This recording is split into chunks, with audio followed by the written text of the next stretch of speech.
Hello guys. हमने HRA और HSRA देख लिया था। उसमें हमने हिंदुस्तान रिपब्लिक एसोसिएशन और हिंदुस्तान सोशलिस्ट रिपब्लिक एसोसिएशन की बात की थी। उसमें ये था, बेसिकली हमने पहली वीडियो में डाल दिया है। उसमें ये जिक्र किया था कि कैसे साइमन गो बैक के नारे लगते हैं और उसी समय उससे पहले लाला लाजपत राय की मृत्यु हो जाती है, जिसके कारण और जो है कि सॉन्डर्स की हत्या होती है। ये पहली वीडियो में हमने बता दिया था सॉन्डर्स को भगत सिंह कैसे मारते हैं और फिर कैसे लेजिस्लेचर असेंबली में बम फेंकते हैं।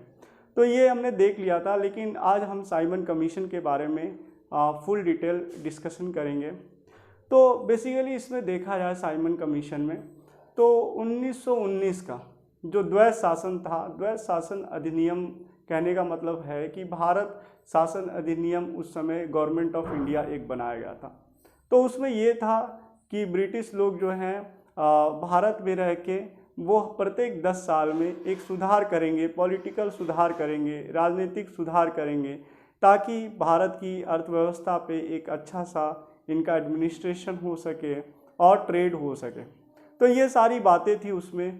तो उसी को रिफॉर्म करने के लिए इसका नाम रख दिया गया चेम्सफोर्ड रिफॉर्म, यानी इसे मॉन्टेग्यू चेम्सफोर्ड रिकॉर्ड के रिफॉर्म के नाम से भी जाना जाता है।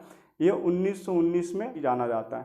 तो यही सुधार को साइमन कमीशन फिर से दोहराता है और उस समय लॉर्ड इरविन रहते हैं और बिकर हेड रहते हैं एक। ठीक है, बिकन हेड जो होते हैं सचिव होते हैं, उन्हीं के नेतृत्व में जो होता है साइमन कमीशन में, सर जॉन साइमन कमीशन में 7 सदस्य शामिल होते हैं, जिसमें सर जॉन साइमन जो होते हैं वो इसमें अध्यक्ष होते हैं। तो वही रिफॉर्म करने के लिए, सुधार करने के लिए कि भारत में एक अच्छी व्यवस्था इनकी हो सके और इस भारत में क्या ये अपना और शासन व्यवस्था मजबूत कर सके। तो इसलिए साइमन कमीशन आता है और इसमें जितने भी 7 जो होते हैं, एक तरीके से देखा जाए तो सचिव के पद पे और बड़े बड़े पद पे होते हैं, जिसमें से अध्यक्ष जो होते हैं सर जॉन साइमन। तो ये कब आता है इसको हम थोड़ा लिख के समझते हैं।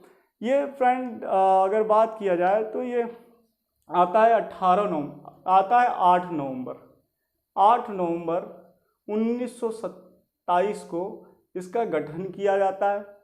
और इसका जैसा कि गठन किया गया कितना 8 नवंबर 1927 में, लेकिन ये भारत कब आता है 3 फरवरी 1928 में आता है।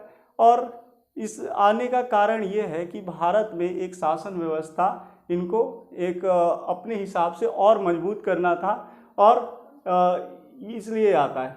तो यहाँ पे देखा जाए जो भारत के लोग हैं, जब भारत के लोगों को पता चलता है कि जो साइमन कमीशन है इसमें क्या है कि जो सदस्य है 7 जो सदस्य है, जो कि इनका पर्पस है क्या करना, तो पॉलिटिकल रिफॉर्म करना, ताकि क्या हो सके एक भारत में एक भारत के लोगों को एक तरीके से ये बताना कि हम आपके लिए काम कर रहे हैं, आपके लिए पॉलिटिकल रिफॉर्म कर रहे हैं। यानी ये जो पॉलिटिकल है, ये रिफॉर्म है, आपके लिए कर रहे हैं। लेकिन ये 7 सदस्य इस पर्पस से आते हैं कि ऐसा दिखाना चाहते हैं भारत के लोगों को कि हम पॉलिटिकल रिफॉर्म आपके लिए कर रहे हैं और यहाँ पे आपके लिए एक कॉन्स्टिट्यूशन बना के छोड़ के जाएंगे, ताकि आप इस पॉलिटी के हिसाब से आप अपने देश को चला सकोगे। तो ऐसा इनका मानना था। और इसमें मैंने जैसा कि बताया कौन होते हैं, सर जॉन साइमन के नाम से एक इसमें बोला जाए तो एक अध्यक्ष होते हैं। अध्यक्ष इसमें होते हैं 7 लोग होते हैं, जिसमें एटली आते हैं और सर जॉन साइमन कमीशन इसमें मेन होते हैं। और उसके बाद अगर बात किया जाए तो इसमें होते हैं और भी लोग और भी शामिल होते हैं। तो क्या होते हैं, एटली होते हैं, एक एटली करके नाम होता है, वो शामिल होते हैं। और सर जॉन जो होते हैं सर जॉन साइमन, इन्हीं के नाम पे अध्यक्ष हैं। तो इन्हीं के नाम पे कमीशन का गठन होता है, जिसका नाम है साइमन कमीशन। और ये साइमन कमीशन जैसा कि मैंने बताया था कि ये भारत में 3 फरवरी 1928 में आता है। और साइमन साइमन गो बैक के नारे लगने लगते हैं, साइमन गो बैक के नारे लगने लगते हैं, यानी SGB। ठीक है, कि साइमन जाओ भारत से, ठीक है, ऐसे नारे लगते हैं। नारे लगने का मतलब ये है कि जो इंडियन लोग हैं वो जान जाते हैं कि ये इसमें जितने भी सदस्य हैं ये ब्रिटिश है और इंडियन लोगों को बिल्कुल ये लोग शामिल नहीं कर रहे हैं। इंडियन के अगर बात किया जाए तो इंडियन का कोई भी सदस्य चेयरमैन नहीं है इसमें, वायसराय नहीं है इसमें। ये ना होने के कारण ये साइमन कमीशन को इंडियन के जो बड़े बड़े उस समय रिवोल्यूशनरी हुआ करते थे और एक तरीके से बड़े बड़े प्रोटेस्टर हुआ करते थे, इसको फुली क्या कर दिए, इसको फुली बाइकआउट कर रहे थे, फुली बाइकआउट कर रहे थे। और ये इसमें कौन से लोग जैसे शामिल थे बाइकआउट करने में, तो अगर देखा जाए आईएनसी, इंडियन नेशनल कांग्रेस भी शामिल था। और इसमें और बात किया जाए तो इसमें देखा जाए तो इंडियन नेशनल कांग्रेस शामिल था और उसके बाद मुस्लिम जो है, मुस्लिम के जो सदस्य हैं वो भी एक तरीके से कहीं ना कहीं शामिल थे कि इसको बाइकआउट करने का। लेकिन इसमें ये भी एक आधार बनाया जाता है, बोला जाता है कि इंडियन नेशनल कांग्रेस में मोतीलाल नेहरू जो है नेहरू रिपोर्ट प्रस्तुत करते हैं, मोतीलाल नेहरू रिपोर्ट प्रस्तुत करते हैं।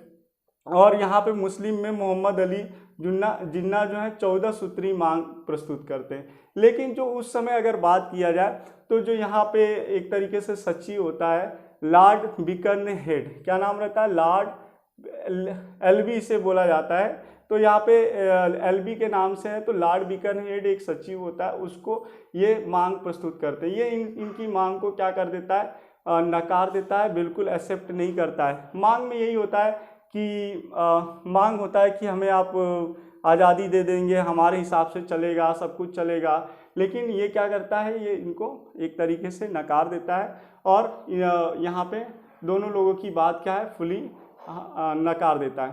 फिर ये अगर देखा जाए साइमन कमीशन में और क्या क्या होता है, तो यही अगर देखा जाए तो आगे चल के नकार देता है और मोतीलाल नेहरू, फिर उसके बाद आते हैं जवाहरलाल नेहरू आते हैं और वो क्या करते हैं, वो पूर्ण स्वराज की मांग कर देते हैं। पूर्ण स्वराज का मतलब होता है फुल इंडिपेंडेंस, यानी फुल इंडिपेंडेंस की बात तो कर दिए कि हाँ फुल इंडिपेंडेंस चाहिए।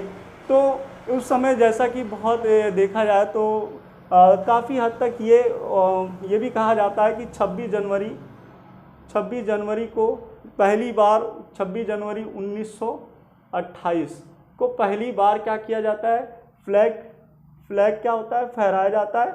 और उस समय क्या किया जाता है, गणतंत्र यानी रिपब्लिक की व्यवस्था शुरू की जाती है। और उस दिन घोषित भी कर दिया जाता है कि हमारा जब भी भारत स्वतंत्र होगा तो रिपब्लिक डे मनाया जाएगा।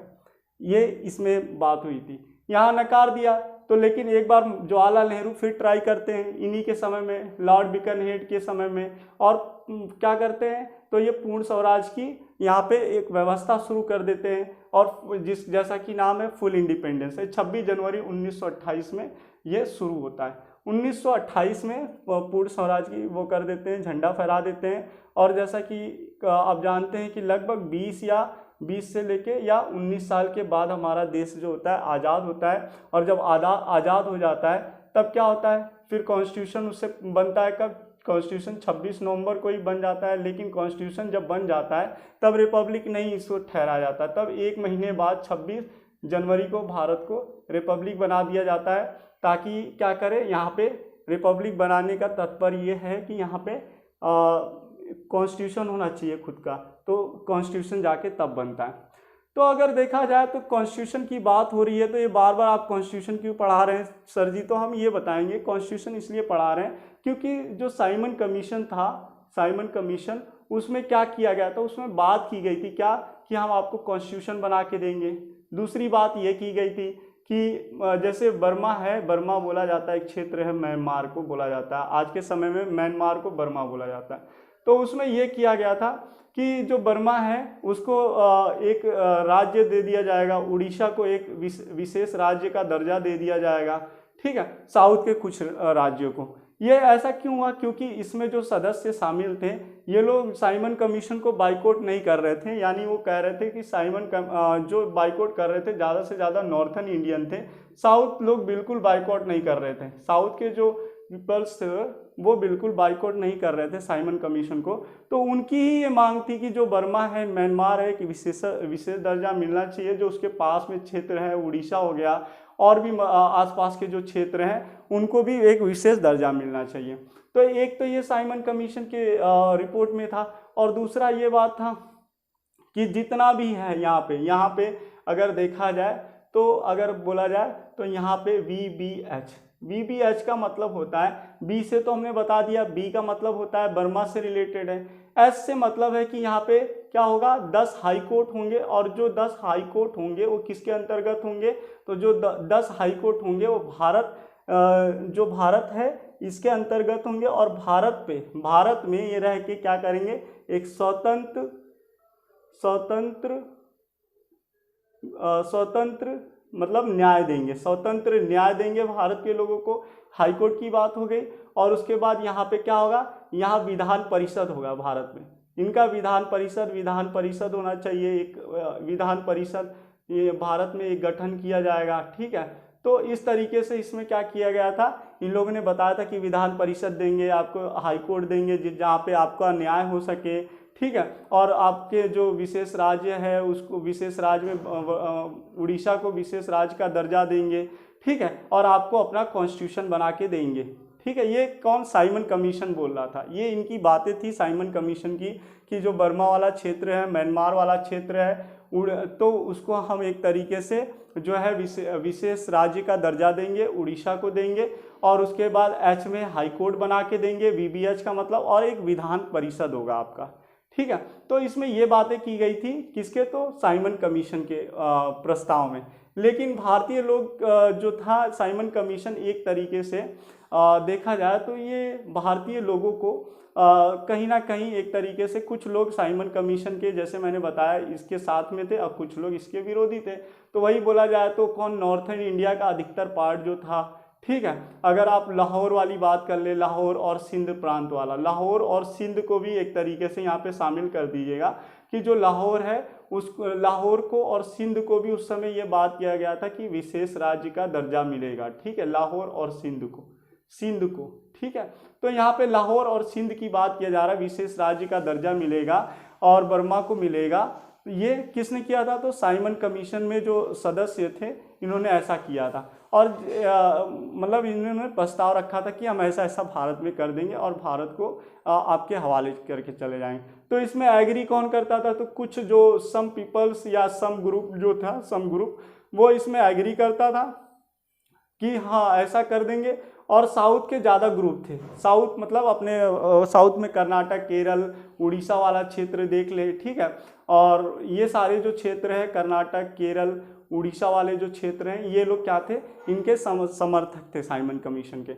अब बाकी लोग यही थे, साइमन कमीशन गो बैक के नारे दे रहे थे, यानी Simon commission go back SGB का नारा दे रहे थे जगह जगह, और इसको एक तरीके से ये कर रहे थे, बाइकआउट कर रहे थे।